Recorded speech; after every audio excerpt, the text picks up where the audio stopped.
ഏവർക്കും ഇന്നത്തെ കോക്ടെയിൽ കാഴ്ചകളിലേക്ക് സ്വാഗതം. അങ്ങനെ അതിന് ഒരു ക്ലൈമാക്സ് ആവുന്നു. സ്നേഹമയിയായ അമ്മയുടെ മക്കളിൽ ചിലർ പിഴച്ചുപോയെന്ന് ഇതാ പോലീസ് തന്നെ വന്നു പറയുകയാണ്. കൊച്ചിയിൽ അമ്മയുടെ മകളായ നടിയെ ആക്രമിച്ചതിൽ മക്കളിൽ തന്നെ ചിലരുടെ കറുത്ത കൈയുണ്ടോ എന്ന് അന്വേഷിച്ചു വരികയായിരുന്ന പോലീസിന് ചില സംഗതികളൊക്കെ കിട്ടിയിരിക്കുന്നു എന്നാണ് അറിയുന്നത്. ഇനി എന്തും സംഭവിക്കാം. പോലീസാണോ താരം അല്ല താരമാണോ താരം എന്ന് വൈകാതെ അറിയാൻ കഴിയും. പൾസറിനെ പൂട്ടാനുള്ള മുതൽ പോലീസിന് കിട്ടിക്കഴിഞ്ഞു. പൾസറിനെ കൊണ്ട് ചെയ്യിപ്പിച്ചവരെ ഇനി പൂട്ടിയാൽ മതി. ഇൻവെസ്റ്റിഗേഷൻ ഫുൾ സ്വിങ്ങിൽ പോകുന്നുണ്ടോ അതിലൊരു സംശയമൊന്നുമില്ല. പക്ഷേ ഇൻവെസ്റ്റിഗേഷൻ ഞങ്ങൾ ശ്രമിക്കാം. I mean to get it quickly. But I can't tell എത്ര സമയം പിടിക്കും അങ്ങനെ പറയാൻ പറ്റില്ലല്ലോ. Investigation I am very happy that investigation is going on in full swing. And ഇൻവെസ്റ്റിഗേഷനിലെ അങ്ങനെ ഒരു കമൻറ്റ് എനിക്ക് കൊടുക്കാൻ പറ്റില്ല. Something will come out. ഗൂഢാലോചനക്കാരായാലും അവരെ സെൻട്രൽ ജയിലിലേക്ക് വെൽക്കം ചെയ്യാൻ തൊണ്ടി മുതലും ദൃക്സാക്ഷികളെയും കണ്ടെത്താനുള്ള പരിപാടിയിലാണ് പോലീസ്. തെളിവുകൾ ഓരോന്നായി മാധ്യമങ്ങളിലൂടെ പുറത്തു വന്നുകൊണ്ടിരിക്കുമ്പോൾ കുറ്റക്കാരെ പുകച്ച് പുറത്തു കൊണ്ടുവരാനുള്ള ശ്രമത്തിലാണ് police. Arrest is a investigational process.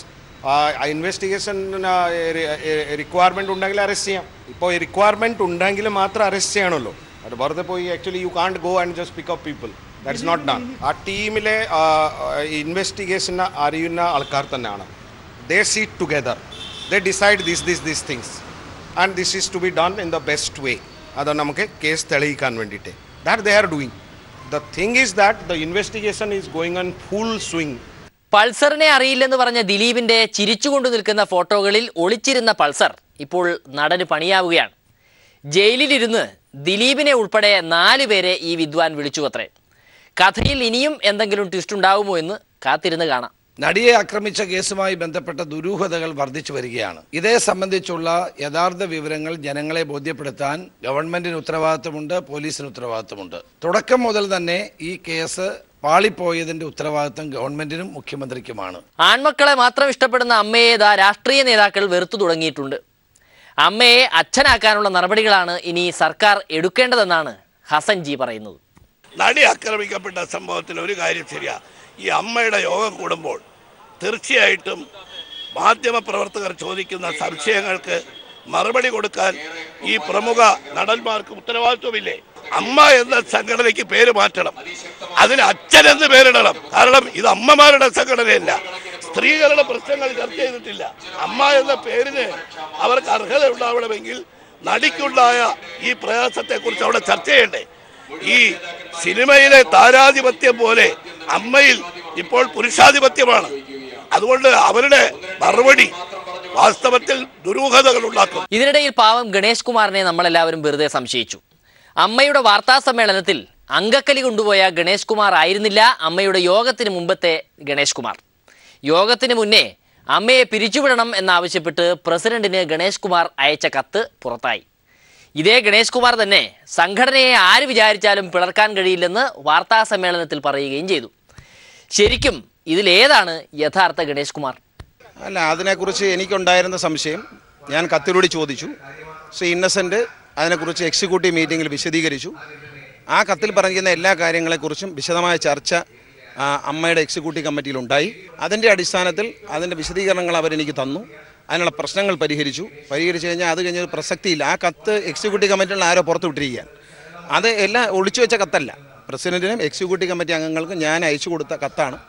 ആ കത്ത് അമ്മയുടെ നല്ല നടത്തിപ്പിന് വേണ്ടി ഒരു അംഗമെന്ന നിലയിൽ അകത്തുനിന്ന് എഴുതിയ കത്താണ്. എന്തുകൊണ്ട് ആക്രമിക്കപ്പെട്ട നടിക്ക് വേണ്ടി ഒരു പ്രമേയം പാസാക്കിയില്ല എന്നാണ് നാട്ടുകാരെല്ലാം അമ്മയോട് ചോദിക്കുന്നത്. അതിന് അമ്മ ഒരു തൊഴിലാളി സംഘടനയൊന്നും അല്ലല്ലോ, ഒരു താരസംഘടനയല്ലേ. താരങ്ങൾ താഴെ വന്ന് പ്രമേയം പാസാക്കുന്നത് എന്തൊരു ബോറാണ്. ഞങ്ങളങ്ങനെ അമ്മയുടെ ചരിത്രത്തിൽ പ്രമേയങ്ങൾ പാസ്സാക്കുന്ന പതിവില്ല. നാട്ടിൽ എന്തെങ്കിലും വിഷമകരമായ കാര്യങ്ങൾ, ഇപ്പം ഗുജറാത്തിൽ ഭൂകമ്പം ഉണ്ടായി, ഞങ്ങൾ നല്ല സഹായം രംഗത്ത് വന്നു. സുനാമി ഉണ്ടായ കാലത്തും ഞങ്ങൾ നല്ല സഹായത്തോടെ രംഗത്ത് വന്നു. സംഘടന അമ്മ നല്ല കാര്യങ്ങൾ ഒരുപാട് ഞങ്ങൾ ചെയ്തിട്ടുണ്ട്. ഇങ്ങനെയൊക്കെ ആണെങ്കിലും ചില മാധ്യമപ്രവർത്തകരുടെ കെണിവെച്ച ചോദ്യങ്ങൾക്ക് മറുപടി പറയാതെ ഗണേഷ് കുമാറിന് പോകാൻ കഴിയില്ല. അങ്ങനെ പറയരുത്. എന്ത് പറഞ്ഞു? നെറിയില്ലാത്ത കൂട്ടായ്മ എന്ന് പറഞ്ഞു? ഇല്ല, അത് പുറത്ത് വിട്ടത് ആരാന്ന് ചോദിച്ചു. അത് നെറിയില്ലാത്ത ആരെങ്കിലും ആയിരിക്കും എന്ന് പറഞ്ഞു. അത് പാടില്ല. അതെ, നെറിയില്ലാത്ത കൂട്ടായ്മ ആരെ കുറിച്ച് ഇല്ല, അത് തിരുത്തിയിട്ട് പോവാം. ഇപ്പൊ ഇദ്ദേഹം പറഞ്ഞു ഒരു കൂട്ടായ്മയെ പറ്റി ചോദിച്ചു, ഞാൻ മറുപടി പറഞ്ഞില്ല. ഇദ്ദേഹം പറഞ്ഞു നെറിയില്ല പറഞ്ഞു. അങ്ങനെ പറഞ്ഞു, അങ്ങനെ പറഞ്ഞു. അല്ല മറ്റേ പറഞ്ഞു, മറ്റേ പിൻവലി ഈ ഉത്തരം സെൻകുമാർ സാറിന്റെ ലീലാവിലാസങ്ങൾ കാരണം ഇപ്പോൾ സർവീസിലിരിക്കുന്ന പോലീസുകാർക്കൊന്നും ഇരിക്കപ്പുറതിയില്ല. റിട്ടയർ ആയതിന്റെ പിറ്റേ ദിവസം തന്നെ പരാതിയും കുന്നായ്മയുമായി സെൻകുമാർ സാർ ചാനലുകളിൽ പ്രത്യക്ഷപ്പെട്ടു തുടങ്ങി. തച്ചങ്കരി സാറിനെ കുറിച്ചാണ് സെൻകുമാർ സാറിന് പരാതി. അത്രയും. സെൻ സാറിന് ഇനി എന്തും പറയാം, റിട്ടയർ ആയല്ലോ. പക്ഷേ തച്ചങ്കരിക്ക് അങ്ങനെയല്ല. എന്നാലും ഒരു കൈ നോക്കാൻ തന്നെയാണ് തീരുമാനം.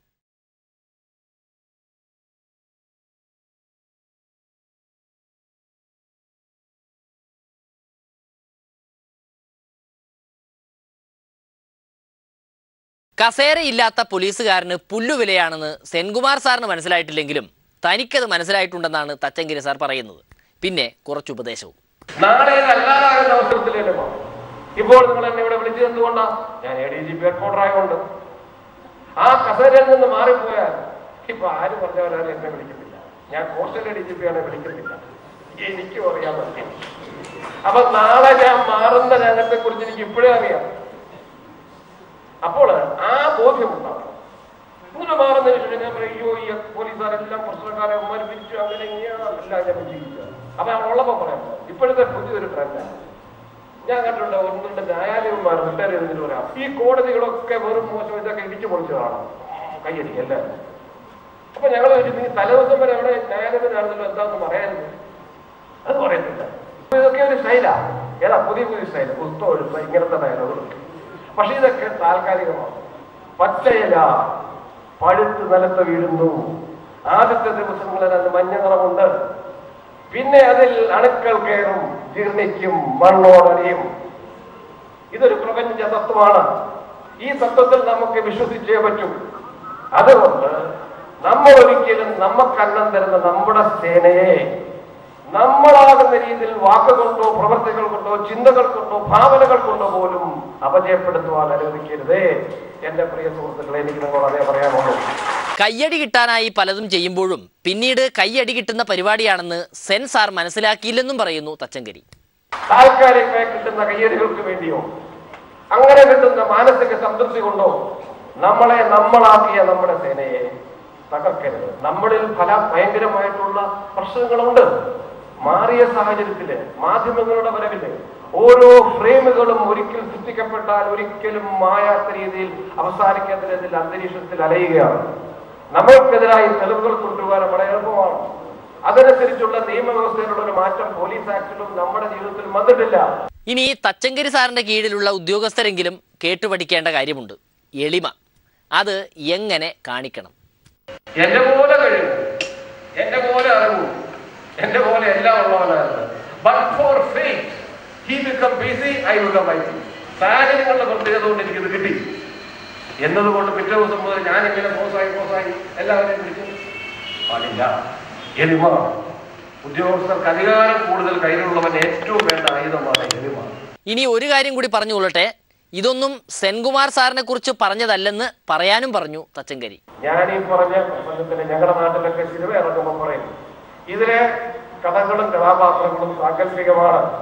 ജീവിച്ചിരിക്കുന്നതോ മരിച്ചതോ ആയിട്ടുള്ള ആർക്കെങ്കിലും ഇതിൽ സാമ്യമുണ്ടെങ്കിൽ അത് യാദൃച്ഛികമാണ് എന്ന് പറഞ്ഞ പോലെ ഞാൻ ഒന്നിനും മറുപടി പറഞ്ഞിട്ടില്ല. ഇതെല്ലാം ഭാവനയാണ്, സാങ്കല്പികമാണ്. അത് നിങ്ങൾക്ക് മനസ്സിലാകുന്ന രീതിയിൽ നിങ്ങളെ ഉത്തേജിപ്പിക്കുവാൻ പറഞ്ഞിട്ടുള്ളതാണെന്നുള്ള കാര്യം കൂടി ബോധിപ്പിച്ചുകൊണ്ട് ഇത്രയൊക്കെ പോരാഞ്ഞിട്ട് പുറത്തു വന്നിട്ട് ഇതാ ഇങ്ങനെയും പറഞ്ഞു കളഞ്ഞു തച്ചങ്കരി. അല്ല, ഒരിക്കലുമല്ല. ഇവിടെ പറഞ്ഞത് മുഴുവൻ ഒരു കലാപരമായിട്ടുള്ള എൻ്റെ ആൾക്കാരെ പ്രചോദിപ്പിക്കാനും പ്രേരിപ്പിക്കാനുമായിട്ടുള്ളതാണ്. ഇവിടെ സമകാലിക പ്രശ്നങ്ങളോട്ടൊന്നും യാതൊരു ബന്ധമില്ല. സമകാലിക പ്രശ്നങ്ങളിൽ ഞാൻ നിയമ നടപടികൾ സ്വീകരിക്കും. അല്ലേ, അങ്ങനെയൊന്നുമില്ല. ഞാനൊരു സെർവിങ് പോലീസ് ഓഫീസർ അല്ലേ. 6 വർഷവും 60 ദിവസവും ഇനിയും സർവീസുണ്ട്. എനിക്ക് അങ്ങനെയൊന്നും ചെയ്യാൻ കഴിയില്ല. ഞാൻ നിയമപരമായ നിയമത്തിൻ്റെ നിയമപാലകരാണ്. നമുക്ക് നിയമലംഘകരാകാൻ കഴിയില്ലല്ലോ. അതുകൊണ്ട് നിയമപരമായിട്ട് നടപടി സ്വീകരിക്കും. അങ്ങനെ ബാറുകൾ പലതും തുറന്നു. കുടിയന്മാരും ബാറുകാരും തൊഴിലാളികളും ആനന്ദ തുന്തിലരായി. കഴിഞ്ഞ ദിവസം ബാറുകൾ തുറന്നപ്പോൾ പ്രവേശനോത്സവത്തിൽ സ്കൂളുകളിൽ വന്നിരുന്ന കുട്ടികളെപ്പോലെ പലരും ആഹ്ലാദം കൊണ്ട് തുള്ളിച്ചാടി.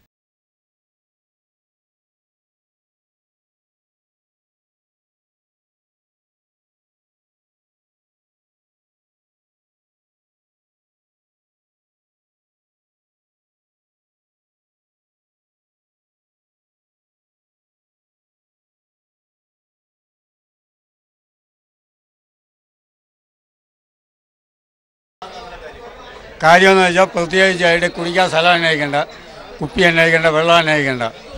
റോഡിൽ നിന്ന് കുടിച്ചാൽ പോലീസ് പിടിക്കും. അപ്പോൾ ഇതാകുമ്പോൾ കയ്യിലുള്ള കാശ് കൊടുത്ത് വാങ്ങിച്ച് കഴിച്ചിട്ട് പോകാം. തീരുമാനം ഇത് തുടങ്ങിയ ഞങ്ങളുടെ പൈസ കുറേ വീട്ടിൽ ചെല്ലും. ഇല്ലെങ്കിൽ ഞങ്ങൾ സിവിലിൽ പോയി സാധനം മേടിച്ചുകൊണ്ട് വന്നാലേ കാട്ടിൽ പോയിരിക്കണം. കാട്ടിൽ പോയി ഇരുന്നിട്ട് പോലീസുകാർ പിടിച്ച് പെട്ടി അടിക്കുന്നു.